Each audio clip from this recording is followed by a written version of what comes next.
Hi, Siobhan Sarna here with Dr. Ilana Gurevich, who is one of the experts in the world of microbiome and SIBO and irritable bowel syndrome and colitis and on and on and on. And she and I are having a conversation for something totally unrelated. It's a liver gallbladder summit I'm doing. But in the background, we're having this conversation about biofilms. And I am trying to talk her into right now doing a masterclass and Q&A for us.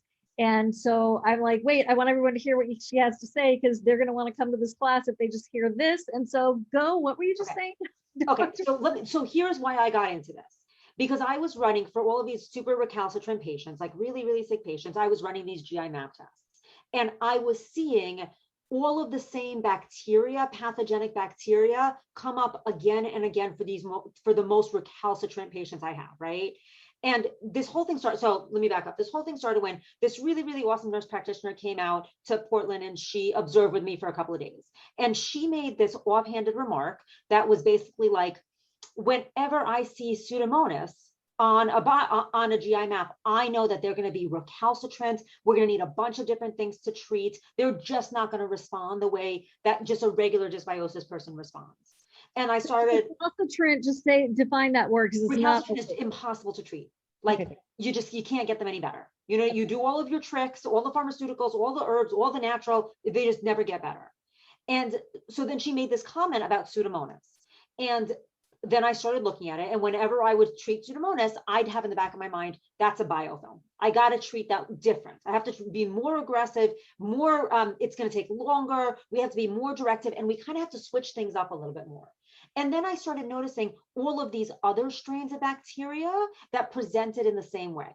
And so then I do what I always do, which is I'm like, who am I going to convince to get me to lecture for them so I can get paid to study what I want to study? You know what I mean? Like that's basically where it ended. And so I started putting together this talk for a lab company all about all of the bacteria that we know that have this ability to get into biofilm relationships. And biofilms are crazy, dude. Okay, so we think in our very, naive world that bacteria wander in this single species way. You know what I mean? Like you have a urinary tract infection. Okay, that's an E. coli infection. So we're going to give you an antibiotic for E. coli. Okay, you have some diarrhea. That's a salmonella infection. So we're going to give you this. But in reality, bacteria is the oldest species on the planet. And so it has this ability to do two things at the same time. To fly around or float around in its free-forming state, that's a planktonic bacteria. And that's what we sense when we're running these urinary cultures or stool cultures. But the other thing that it does is you can get a bunch of this bacteria together and they start communicating and signaling within each other.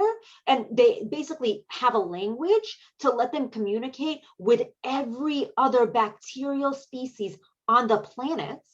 And they will come together and start acting as one being. These different species will come together and act as one being and then build this crazy architecture within our GI or within our mouth or within our urinary system or within our lungs, where they become absolutely immune to antibiotics.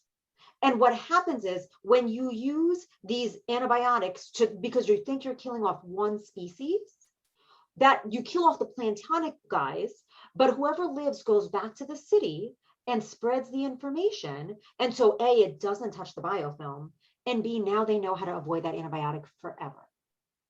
And that's how infections work. And that's how chronic infections work.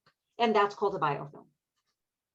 Very good. Thank you so much for that. So now you understand why I want Dr. Gurevich to do this masterclass followed by Q&A. So I hope you'll join us because it's going to be fantastic. And I promise we will try to get her to speak as slowly as possible. But you know what? There's so much to get in here. There's so much information. So you'll need to get it and then rewatch the recording and get the transcript and the slides. Okay, thanks everybody.